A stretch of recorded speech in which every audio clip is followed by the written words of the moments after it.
Toda historia necesita una voz, pero elegir la equivocada puede arruinar incluso la mejor de las tramas. O sea, imaginemos por un momento leer a Sherlock Holmes, pero desde la mente del asesino en lugar de la del Dr. Watson. Claro, el misterio desaparece por completo, se esfuma. Exacto. O imagínate vivir una novela de terror, una épica, pero narrada por alguien a quien no le asusta absolutamente nada. La tensión se evapora en el segundo uno. Totalmente. Y bueno, hoy vamos a desarmar justamente eso. ¿Quién nos habla cuando leemos? Porque rara vez, digamos, nos detenemos a pensar en la identidad de esa entidad invisible, ¿no? Esa voz que nos toma de la mano desde la primera página. Sí, sí. Y para esta inmersión profunda, tenemos sobre la mesa un contraste de fuentes que está interesantísimo, la verdad. Vamos a conectar la teoría académica pura, apoyándonos en ensayos sobre poéticas de la modernidad de la Universidad Complutense, con el barro de las trincheras literarias, por así decirlo. Ajá, la parte práctica. Eso, utilizando guías de blogs de escritura como Verbalina y apuntes muy precisos de editoras profesionales como Esther Magar y Nuria Sierra. Que es una combinación súper útil, o sea, tener la teoría y la práctica. Así es. Y la misión de este análisis es doble. Primero, entender cómo la filosofía y la incertidumbre del mundo moderno fracturaron a ese narrador clásico. Y luego, convertir toda esa teoría en un mapa táctico, algo útil para cualquiera que esté frente a un documento en blanco y necesite elegir la voz perfecta para su borrador. Me parece perfecto. Y empezar por los cimientos siempre es la mejor estrategia. Antes de jugar a subvertir reglas o diseñar narradores que nos mientan en la cara, hay que comprender la anatomía de la voz. Claro, la estructura básica, digamos. Exacto. La teoría literaria suele hablar de la focalización, que en el fondo es simplemente determinar desde dónde se ilumina la escena y, a qué información tiene acceso a esa luz. Y la división más grande que hacen los textos es entre focalización externa y focalización interna, ¿verdad? Que básicamente se reduce a quién sostiene la cámara. Así es. O sea, en la focalización externa la narración está como bloqueada fuera de las cabezas de los personajes. Ajá, o sea, el narrador ve la acción, escucha los diálogos, describe cómo alguien tiembla o cómo alguien rompe un vaso contra la pared, pero no tiene la llave para entrar al cerebro y decirnos por qué lo hizo. Es una perspectiva fría, casi clínica, como una observación conductual, digamos. Hemingway la usaba de manera magistral. Él te mostraba el iceberg desde fuera y dejaba que quien lee adivinara toda esa masa sumergida de emociones. Qué buena imagen la del iceberg. Y, por el contrario, la focalización interna nos sumerge de lleno en esa masa, ¿no? El narrador habita el paisaje mental. Totalmente. Conoce los miedos, las elucubraciones, los remordimientos. Nos da ese acceso directo y sin filtros a la subjetividad del personaje. Y aquí es donde los teóricos como Gerard Genet introducen unos términos que suenan un poco intimidantes al principio, como homodiegético o heterodiegético. Sí, suenan a clase de lingüística avanzada. Sí, pero si lo pensamos como la transmisión televisiva de un partido de fútbol, creo que el panorama se aclara de inmediato para todos. A ver, cuéntame esa analogía que me encanta. Mira, el narrador omnisciente clásico, ese heterodiegético que no participa pero lo sabe todo, es como la cámara del dron. Vuela por encima del estadio, ve la estrategia global, sabe qué jugador está lesionado aunque no se note desde la grada, y hasta puede anticipar el gol antes de que ocurra. Claro, el dron tiene un poder absoluto sobre el terreno. O sea, no sufre los golpes, pero entiende el tablero completo, digamos. Exacto. Luego tenemos al narrador protagonista, el homodiegético, que sería como ponerle una cámara GoPro en el casco al mariscal de campo, al quarterback. Uf, una visión súper visceral.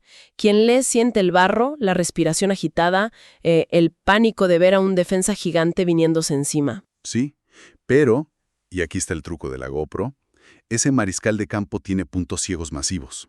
O sea, no sabe en absoluto qué está pasando a sus espaldas. No tiene ni idea, claro. Su visión es súper limitada. Así es. Y finalmente estaría el narrador testigo, que sería un fanático en las gradas grabando con su celular. Respira la misma tensión del estadio, pero su visión está totalmente limitada a su asiento y a lo que él mismo alcanza a entender del juego. Esa metáfora es buenísima porque ilustra no solo el poder de cada voz, sino sus carencias, sus puntos ciegos. Ahora, si llevamos esa GoPro del protagonista al extremo absoluto de la focalización interna, ahí cruzamos una frontera literaria que es fascinante. ¿Te refieres al monólogo interior? Sí, el flujo de conciencia, un monólogo interior. O sea, entramos en el territorio de James Joyce con Ulises o Marcel Proust con En busca del tiempo perdido. Uf, palabras mayores, digamos. Totalmente. En esos textos, la cámara ya no solo graba lo que el personaje piensa de manera ordenadita, sino que imita el caos biológico de la mente humana, tal cual. Claro, no es un simple, me desperté y pensé que debía comprar pan. Exacto.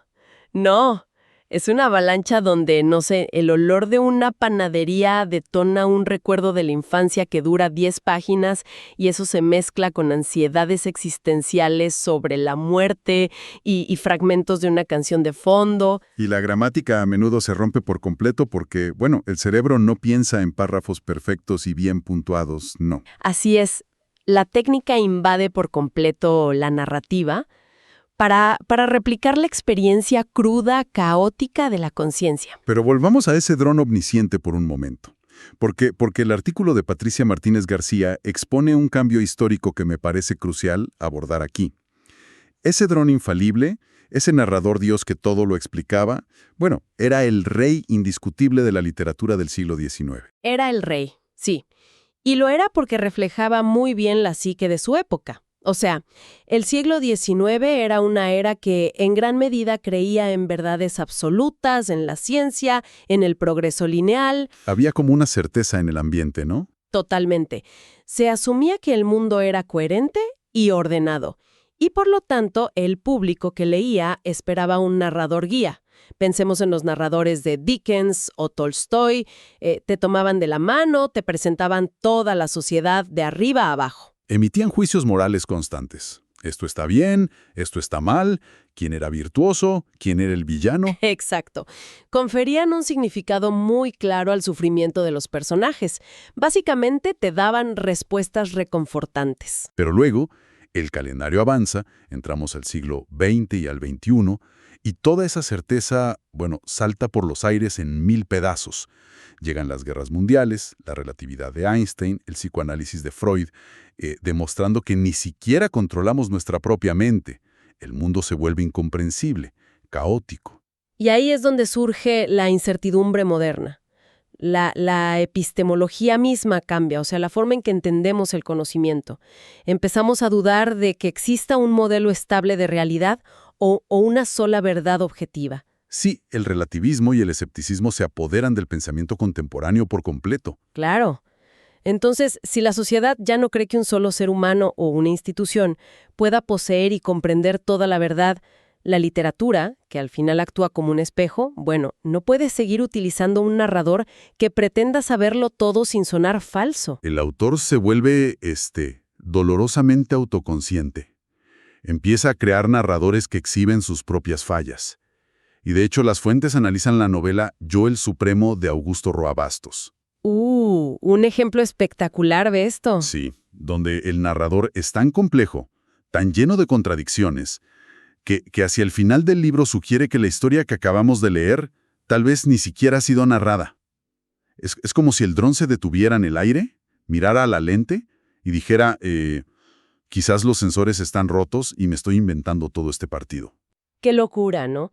Y a eso se le llama las poéticas de la modernidad. O sea, el artificio narrativo se deja a la vista, las costuras quedan expuestas, el narrador rompe ese pacto de confianza ciega con el lector y lo empuja de lleno hacia la ambigüedad. Ya no recibes una moralina digerida, recibes preguntas. Pero a ver, detengámonos ahí, porque me surge una duda. ¿Significa esto que el narrador omnisciente clásico está completamente muerto y enterrado? ¿O simplemente tuvo que evolucionar para volverse, no sé, más cínico y dudar de sí mismo? Porque hoy en día desconfiamos instintivamente de cualquiera que afirme tener la verdad absoluta. Sí, a ver, ha perdido su inocencia sin duda. Un narrador omnisciente puro así, a la usanza del siglo XIX, puede resultarle excesivamente ingenuo o artificial a alguien contemporáneo. como que suena cuento de hadas. Claro, en medio de tanta desinformación masiva, si alguien se planta y dice, yo sé exactamente cómo pasaron las cosas, sin ningún margen de error, bueno, las alarmas internas se nos disparan. Exactamente. Por eso, para sobrevivir y mantener la verosimilitud, ese narrador ha tenido que volverse más limitado, muchas veces acercándose a la tercera persona equisciente, donde sabe todo pero solo sobre un personaje a la vez. O bien, adoptar un tono irónico, casi burlón sobre su propio poder, ¿no? Y si la sospecha recae sobre el dron omnisciente, la desconfianza se multiplica geométricamente cuando entramos en la mente de un solo individuo. O sea, eso nos abre las puertas a una de las mecánicas más atrapantes de la ficción contemporánea, el narrador poco fiable. Me encanta este tema. Es un mecanismo que exige una madurez tremenda, tanto de quien escribe como de quien lee. Porque un narrador poco fiable no nos ofrece los hechos, nos ofrece su versión distorsionada de los hechos. A dejar el rol pasivo, ¿no? Quien lee tiene que convertirse en un detective, leer entre líneas, buscar fisuras en el discurso, deconstruir esa voz para hallar qué es verdad y qué es mentira. Así es, y los apuntos de la editora Esther Magar abordan esto desde un concepto que es indispensable, el efecto Rashomon. Bautizado así por la famosa película de Akira Kurosawa y los cuentos de Akutagawa. La premisa es brutal en su simplicidad, ¿no? Ocurre un crimen en un bosque, y 4 testigos relatan lo sucedido. Ajá, y uno de ellos es la propia víctima hablando a través de una medium, imagínate. Sí, y las 4 historias chocan de frente, se contradicen en aspectos absolutamente fundamentales, y sin embargo, cada narrador está absolutamente convencido de que su versión es la verdad indiscutible. O nuestra simple falta de atención, todos actúan como filtros distorsionadores. Y Magar señala técnicas específicas para trasladar esto a la página, ¿verdad? Sí, por ejemplo, dejar claro rápidamente que el narrador es, digamos, un ingenuo que no comprende la malicia del mundo que le rodea, tipo Forrest Gump o algo así. O la estrategia de sembrar disonancias cognitivas, que es cuando, por ejemplo, el personaje afirma repetidamente ser un pacifista inquebrantable, súper tranquilo, pero a la menor provocación, la narrativa describe cómo su mano se cierra instintivamente alrededor del mango de un cuchillo en su bolsillo. Exacto. Esas pequeñas pistas ilógicas le están diciendo a quien lee que hay una brecha enorme entre lo que el narrador cree ser y lo que realmente es en el fondo. Sin embargo, las guías de edición lanzan una advertencia monumental para los autores que recién empiezan y que intentan usar esto. Y es el riesgo de hacer trampas. Sí, es un error súper común. Existe una línea muy fina entre construir un narrador psicológicamente complejo que se autoengaña por un trauma y un autor que, bueno, simplemente oculta información vital de forma arbitraria para fabricar un giro sorpresa barato. Como cuando el protagonista, no sé, resulta que tiene el arma del crimen en el bolsillo durante 300 capítulos, pero el narrador decide convenientemente no mencionarlo hasta el párrafo final, solo por el shock. Claro, eso es trampa pura. Si el engaño no está fundamentado en la psicología del personaje, si no obedece a un mecanismo de defensa real o a una limitación justificable, el giro fracasa estrepitosamente. Porque cuando se revela el truco, nadie piensa en la genialidad del autor, la verdad. Se sienten estafados, sienten que les han robado su tiempo. Totalmente, pierdes la confianza del lector para siempre. Ahora, profundizando un poco más en el efecto Rashomon, hay una lección casi existencial en todo esto. Para incluir un narrador poco fiable, la verdad es que no hace falta inventar a un psicópata calculador o a alguien que padece alucinaciones severas. No, en absoluto. En un nivel más profundo, todo narrador en primera persona es poco fiable por naturaleza, porque todos poseemos puntos ciegos gigantescos a la hora de evaluar nuestras propias acciones y errores. Así es, la subjetividad es simplemente ineludible. Y aceptar que cada personaje habita un universo privado con su propia versión de la realidad nos conduce a la siguiente gran herramienta técnica que mencionan los textos, la polifonía. Con uno en primera persona es una táctica excelente, especialmente en historias con elementos fantásticos o insólitos. Claro, porque el omnisciente proporciona como un ancla de gravedad, validando que el mundo real tiene sentido, mientras que la primera persona inyecta toda esa sangre y la vulnerabilidad visceral de vivir dentro de ese mundo loco. Pero también señala los peligros de la segunda persona, ¿verdad? Sí.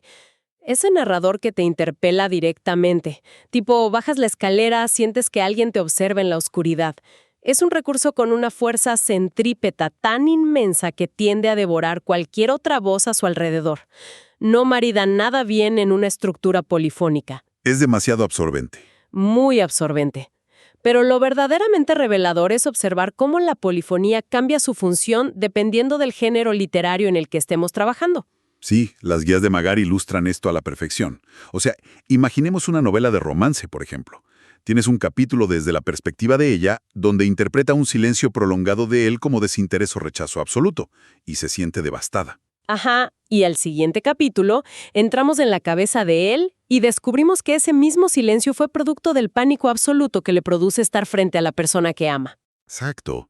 Y en Héctor disfruta enormemente viendo esa tragedia de la incomunicación que los personajes en su burbuja ignoran por completo. Es que esa es la salsa del romance, digamos. Ahora, en un thriller o novela policíaca, alternar las perspectivas es el mecanismo que engrana el suspense.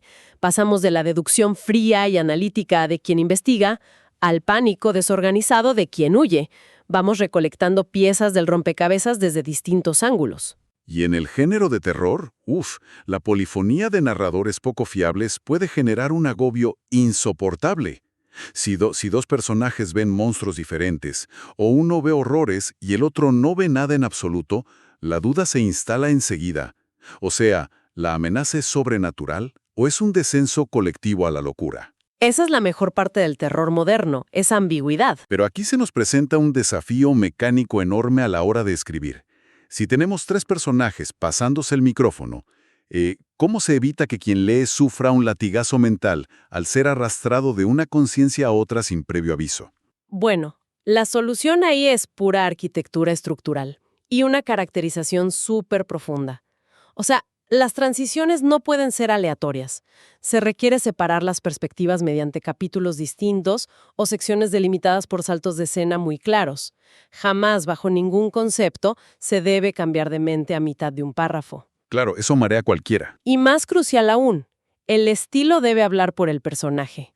El vocabulario que usan, la longitud de las oraciones, el ritmo, todo debe ser distinto.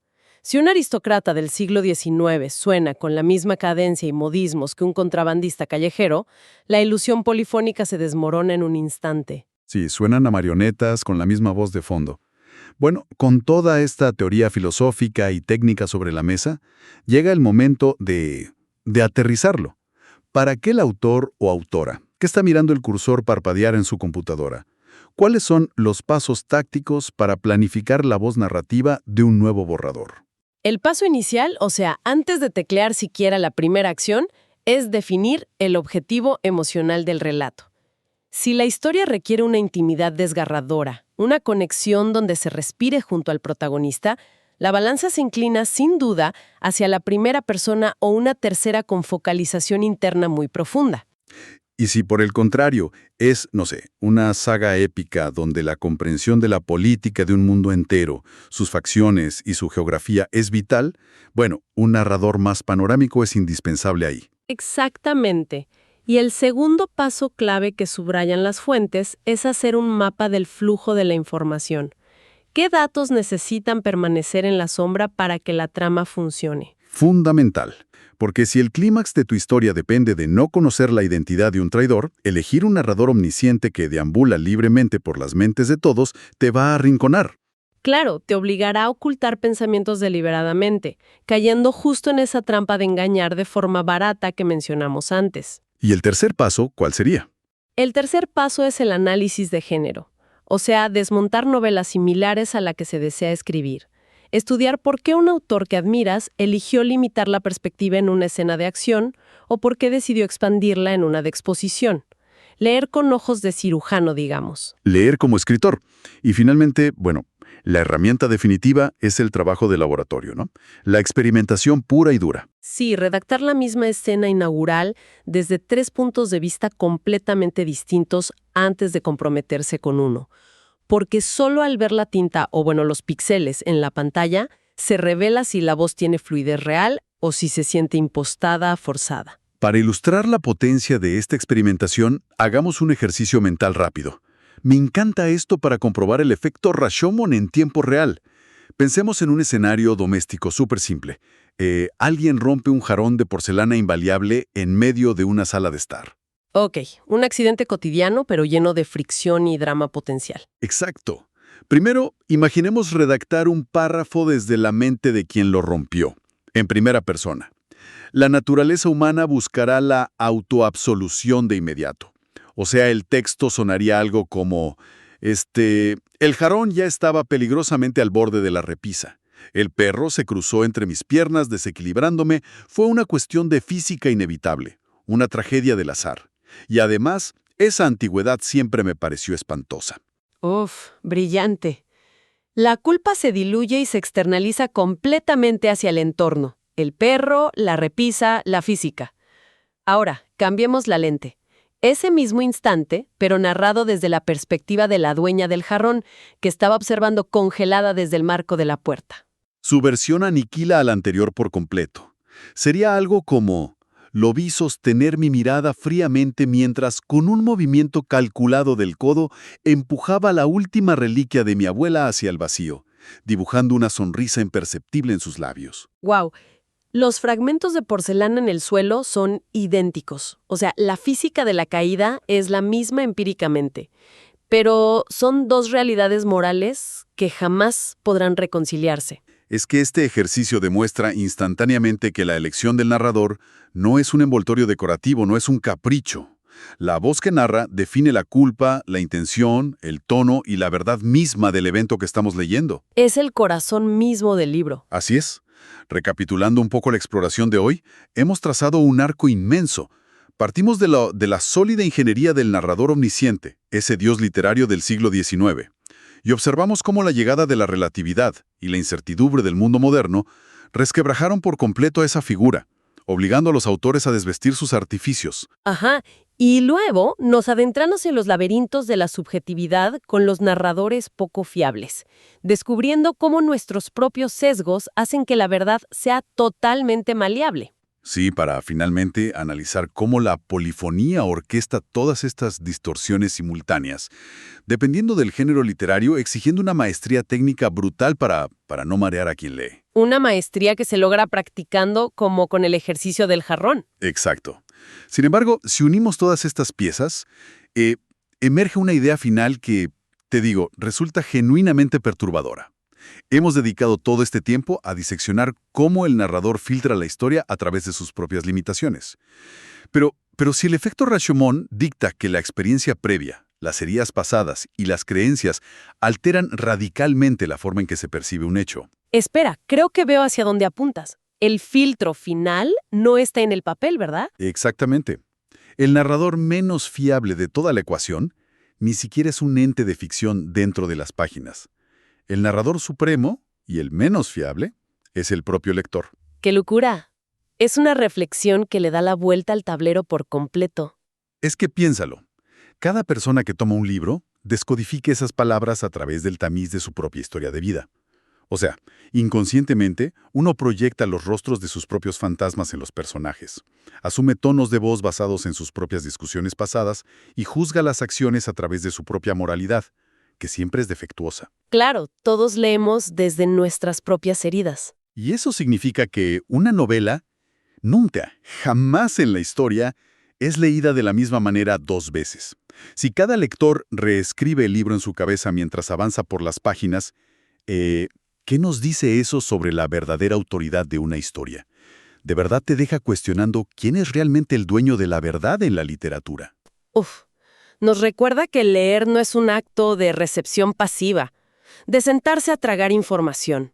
Es un acto de coautoría implacable y maravillosamente imperfecta. Una colaboración donde la única certeza es que siempre habrá más de una versión de los hechos.